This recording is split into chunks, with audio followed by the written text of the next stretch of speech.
Hello, my name is Anirudh, and today I'll be explaining GPT or the transformer model. And I'll be focusing on the self-attention mechanism. So, the transformer model uses self-attention mechanism to for the efficient parallel processing and to uh, improve the performance across all various NLP tasks.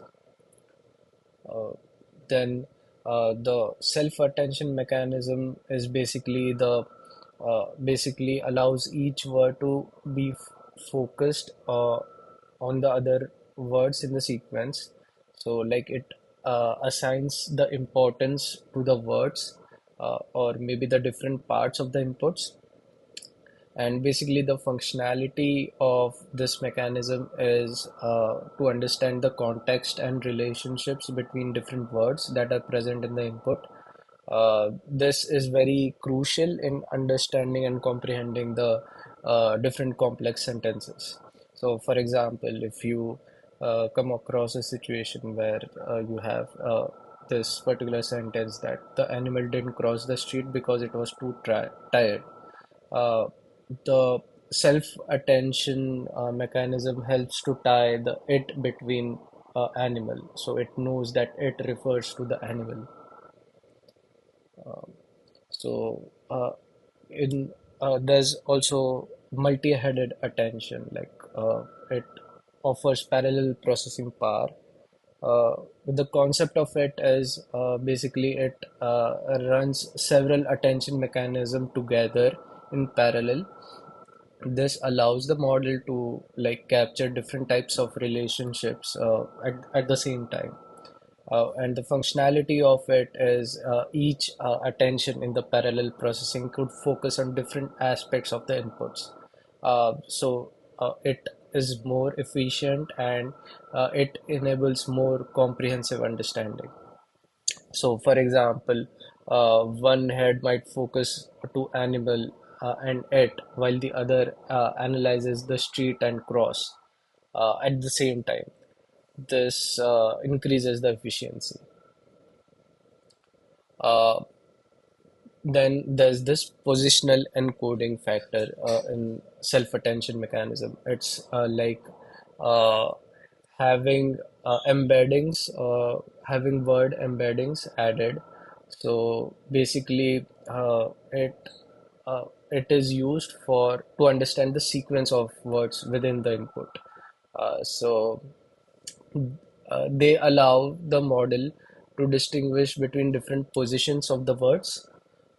So, for example, without the positional encoding, dog bites man would be also considered as man bites dog if the positional encoding is not uh, added to the mechanism.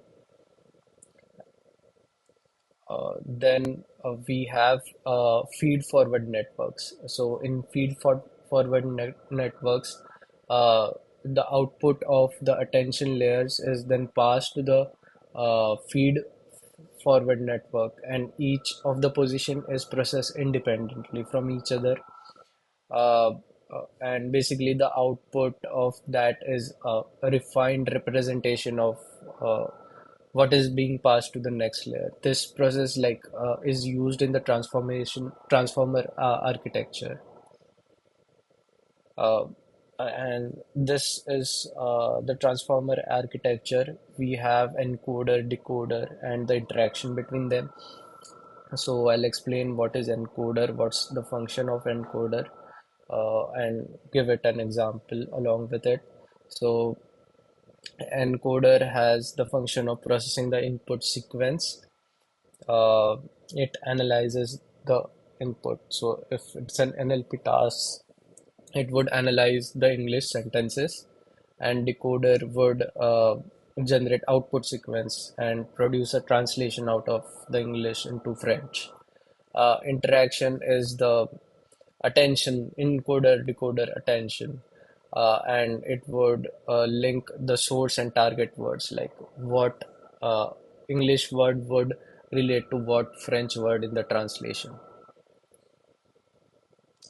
So advantages of the transformer model is it offers parallelization. So basically, could process sequences in parallel.